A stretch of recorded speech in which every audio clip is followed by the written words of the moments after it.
Hi everybody, this is Kevin, and welcome back to another comic book review. And today we're going to take a look at Judge Dredd False Witness number 1, written by Brandon Easton and art by Kei Zama. And as I said in the past, I've really praised IDW for their great quality of the texture of the book here, and lack of ads. They throw all the ads in the back, and here, like I said, you check out my review of Transformers vs. the Terminator. I've been seeing this event everywhere. So far, the first issue is really fun. And, they did a great job marketing that. But this Judge Dredd False Witness, really, Judge Dredd is a side character in this book. And, I haven't really read a lot of Judge Dredd books. From what I've seen, he's essentially the main character in the book. And, I don't quite get it. So over here, they have, this briefcase here that they give to this kid. And, they're sending him out on the streets. And he makes his way here to S block, okay? And they call it, it's the Antonin Scalia block after the great judge who passed away a few years ago. And they're calling it the S block, because he's a fascist. And, this is a highly political book. I should have known in the year 2020 here that they'd make everything all, Republican bad, Republican fascist, which definitely is not the case, but they got to make it that way. And they have, this guy, the white blonde man who Richard Meyer points out in many of his videos. But what I'm going to do is I'm going to point it out here, and I'm not going to continue with reading this book because it's false advertisement. You should call it Judge Dredd False Advertisement. And so he's fighting, the dregs of society here, and this guy Filth is going to be the new president or whatever. And then Judge Dredd comes in here, and the artwork with Judge Dredd looks cool. He's got these Judge Dredd Transformer robots fighting away, going bush, and they're zapping everybody, but this guy's the main character, essentially, and he's running away with the briefcase. Judge Dredd's robot is trying to apprehend him, but he sneaks into the sewers, where he's able to get away. And then Judge Dredd calls this woman who's in charge of Judge Dredd. Just take a look at how she looks, and, she's in charge of Judge Dredd here in 2020.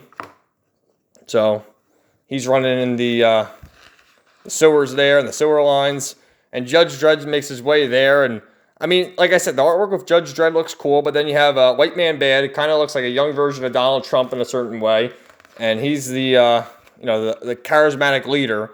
And so our main character here, who I honestly forgot his name. They must have mentioned it earlier, but he's talking about how Eden's Bridge here is where he grew up, and all the children there have gifts, and they're sort of like mutants. You see that the one child cuts himself on the sharp object there on the pipe that's all rusty.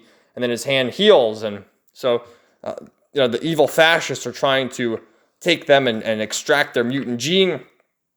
And so he brings this biochemical that was in the briefcase to this guy Filth, who's the charismatic leader. He's the cult leader, and, he hands it over because he wants to get the mutant gene. And so he's talking, they're just doing whatever, and once again, Judge Dredd is still looking for him on the ass block, the Antonin Scalia, whatever. That's just a great man, a great judge who's dead now. A beautiful thing to do, but nonetheless. So they're just going and talking, and, he talks about how those children have gifts, and I need to find them, and he's saying, well, he's kind of talking to himself, saying that he is one of those humans like that, and then he sees that he has them all in incubation chambers, and it's going to be a secret to immortality, because you saw that they have those healing powers, and he has that, and he's crying because they're his, neighbors or ancestors or family or whatever. And like I said, can we count how many pages Judge Dredd was in this? Let's just say this is probably like a 22-page book or whatever. So let's just go through it real quick. I'll tell you. So there's 1, 2, Judge Dredd, 3, 4, 5, 6, 7, 8, 9. So less than half the book has Judge Dredd in it. So that's why I call it Judge Dredd False Advertisement. The cover's cool.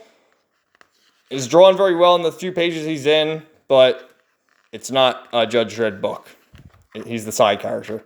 And like I said, with IDW, I'm praising them again because they do certain things very well. They advertise things well. They have this Transformers book. They have, Teenage Mutant Ninja Turtles is still going on. Transformers, you have, I guess they do Star Wars. That's kind of Ragnarok. That's the Walt Simonson book. Okay, My Little Pony. There we go. And then this G.I. Joe Real American Hero is Larry Hama, and that's been pretty good. So we're going to have to check out those books. And as for, what's this, 2000 AD? I mean, Christ. So Judge Dredd is also a character that is not faring very well in 2020, that's for sure. We're going to have to go back and check out some old trades of him. So let me know if I'm incorrect with what I said here. Please give me some back and forth. I'd like you guys to have a discussion. Let me know in the comments down below what you thought.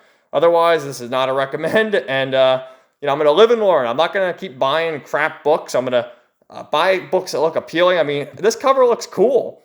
But if they're not good, I'm going to tell you if they're not good. I'm not going to say, oh, every book's great. It's positivity in comics. When the books are good, it's positivity in comics. When the books are bad, it's insanity in comics. So that's it. So thanks for watching, everybody. Have a great day.